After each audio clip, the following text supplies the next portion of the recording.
Fun times. It has been a day, hasn't it? Hello, everybody. Namaste, all. Welcome. Hello. Sound off in the comments in the chat where y'all are coming from, how you found us, and we will go ahead and start chit-chatting at y'all here. Welcome. welcome. Good evening, my moon keepers and truth seekers.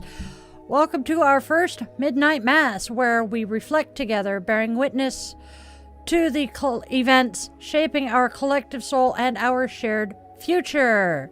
Tonight's circle is held in remembrance and in inquiry for Renee Nicole Good. Her name is one that must be spoken today. Her life is one that deserves dignity.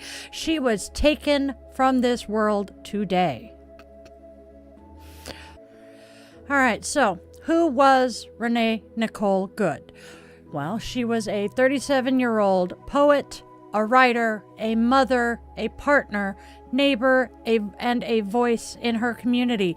She was described by her mother as compassionate, loving, and devoted, someone who had spent her life caring for others. She had a 6-year-old child, a young human who will now grow up without either parent because he lost his father in 2023.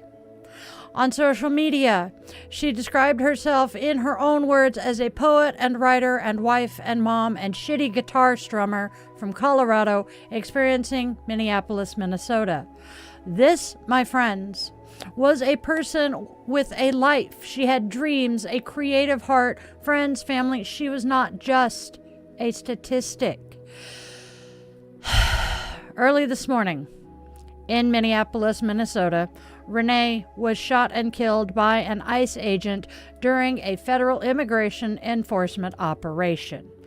Federal officials, including Department of Homeland Security leadership and the White House, have said that the agent acted in self-defense, claiming that Renee's vehicle posed a threat. Local leaders and multiple eyewitnesses, including people who have seen the video footage of the shooting, me included, tell a different story, that Renee was trying to depart the situation and was not attacking anyone when she was shot. The incident took place just blocks from where George Floyd was killed in 2020, a very painful echo that is fueling outrage and grief across the country and across the city.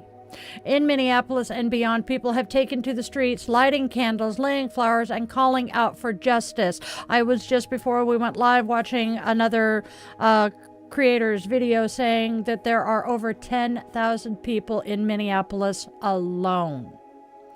Vigils have become calls to action against ICE operations and, in many cases, against federal tactics that people say are not just enforcement but violence against communities and families.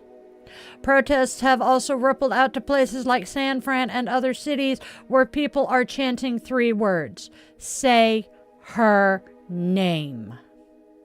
Mayor Jacob Fry of Minneapolis has publicly called ICE's actions reckless and demanded their departure from the city. Minnesota's governor has taken steps toward preparing the National Guard in the wake of this shooting. Now, clearly this moment has become larger than one life, because when a life is taken in such a way, it ripples outward. It is the butterfly effect, and it calls us all to reckon. Now, right now, this is a moment of grief and collective questioning. What the happened? What does it mean when someone in a community, someone with loved ones, with stories, and with art in their soul, is killed by a federal agent in the name of enforcement?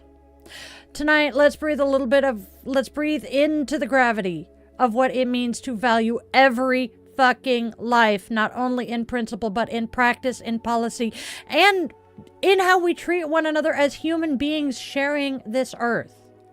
Renee Nicole Good's life and her tragic death remind us that every human being has inherent dignity and a story worth honoring. A mother, a writer, a friend, a child of someone's mother.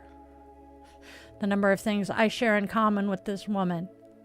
So tonight, As we hold space together under the moon and the quiet hum of midnight, I invite you all to reflect on what it means to show up for each other, how we honor the humanity of those lost to such senseless violence, and what part you can play in shaping a more compassionate world. Hold Renee's name in your heart.